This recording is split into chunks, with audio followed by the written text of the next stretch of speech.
So to me, I think this card just looks too slow. The synergies are going to be too hard to figure out, so I don't really think this card's going to be all that strong. So I don't see why you'd run this card over other ones. I think it will end up falling short. Just a few different things that hold this card back to me. I don't think it's going to line up all that cleanly, and therefore probably won't see a lot of play. Hey, buddy, watch this.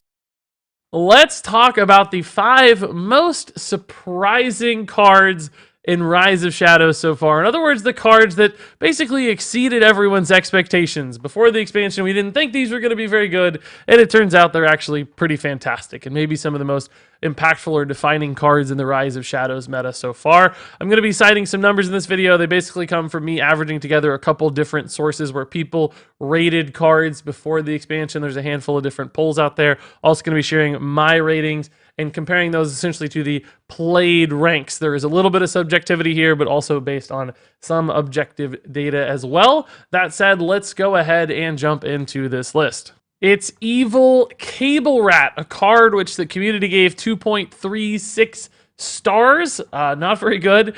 And I only gave 2 stars, but nonetheless, a card that's showing up in a handful of different decks as a powerful lackey generator. We see it in things like Token Druid. It's showing up in Tempo Rogues. It's in Zoo Warlocks even sometimes to get that extra 1-drop in your hand. And it turns out lackeys are so good that even when attached to what looks like a fairly weak 2-mana 1/1 body, it's still worth it for all these different decks that can use these lackey synergies so successfully. So really one of the more popular cards in the expansion so far, showing up something like 9% of decks in the last day, which is a lot for just a neutral card. And that may continue in the future as we get more lackeys. We'll have to see how strong lackeys stay over the course of future expansions. But nonetheless, a card that I never thought would see play. I thought the stat line was way too much of a downside.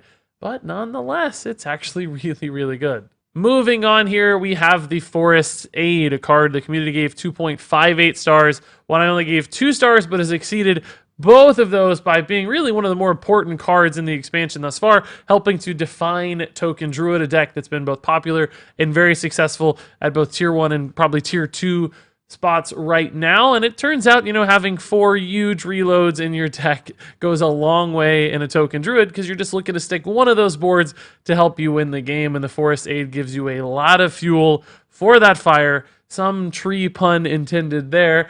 And this card is just fantastic. I thought it was going to be too slow for the record. I thought Token Druids, you know, with Whispering Woods and all these other faster board reloads, I thought that would be the way we'd go.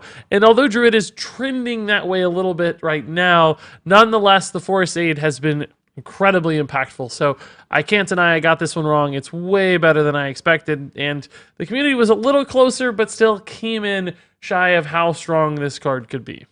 Moving on here, we have Chef Nomi, a card that I think a lot of people expected to be a bit of a meme. You know, it sounds like, oh, your deck's empty. That's a hard thing to achieve. It's funny. It's a funny panda. It's a reference to him burning stuff in World of Warcraft. It just felt like a meme card. The community gave it 2.37 stars.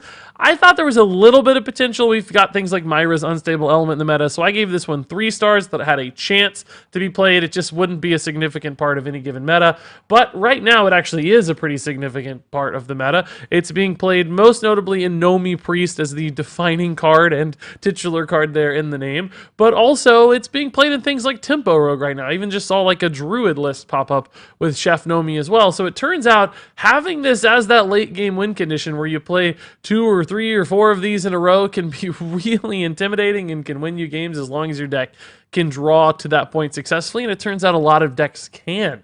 So Chef Nomi's really looking like one of the better legendaries and probably most impactful legendaries of Rise of Shadows so far, so well above 2.37 or even 3 stars. This is starting to look like a 5-star card, which I don't think really many of us saw at all. Up next here, we have Magic Carpet, and boy, did we get this one wrong. 2.18 from the community and 2 stars for me. When I looked at this card, I thought, yeah, okay, the effect is certainly something that would be great, but is there a deck out there that can really support all of these one cost minions. I thought you'd need like 15 one cost minions to make this thing consistent and impactful enough. Well, it turns out Zoo Warlock can do exactly that, and Zoo has been one of the top tier decks in the expansion so far, driven precisely by Magic Carpet. This thing's also showed up in a couple of other different decks because things like Lackeys turns out are really good with Magic Carpet, and Lackeys are really good in general. So a card here that has in fact helped define a deck and been a big part of the meta so far, which based on the numbers, I don't really know that many of us saw coming. I think there's probably a few of out there who say you thought Magic Carpet was amazing. Good job. You were smarter than me because I totally missed it on this one. This is a fantastic card that I didn't see coming at all. And then finally here for our last card, this is one I did see coming. I gave this one 4 stars, and the community only gave it 2.58, so not as low as some of those on this video, but still underestimating it pretty substantially because Waggle Pick is maybe one of the most defining cards in Rise of Shadows, right? It has helped move Tempo Rogue to the very tippity top of the list for decks outside of maybe Mech Hunter, but certainly the most popular list in Hearthstone right now, and it feels like the defining deck of Hearthstone in this era. Because Waggle Pick enables that crazy raiding party Dread Corsair package combination that we've talked about so often, it also just lets you do ridiculous amounts of damage, both 8 attached to itself, but also bouncing things like Leroy Jenkins back to hand, so you can play multiple Leroys at a discount on top of Shadow Steps. The damage output for Rogue is nuts, and Waggle Pick really helps power all of that damage. It's all kind of tied into this single card, which is one reason I've said maybe this is something we could look at for a nerf. Now, I don't know why the community didn't see this one coming. I'm not really sure. You guys out there who thought it was bad can maybe speak up. I'm sure others out there thought it was going to be great like me, because we've seen 4-2 weapons succeed a lot in Hearthstone's past. They've almost always been good. And then this Death Rattle's really not a downside at all. Maybe some people thought it was going to be a problem. It's really more of an upside in Rogue. They can use this bounce effect to great effect. So to me, a card that looked pretty obviously good. If anything, I might have underrated this. I think this is arguably a 5-star card. 4 stars certainly closer than 2.58, but one of the few on this list I actually got right. Yay. I mostly got all of these wrong and equally underrated them, but Waggle Pick may be too good and a little bit too surprising as far as I'm concerned. So a shock, but not necessarily a good one.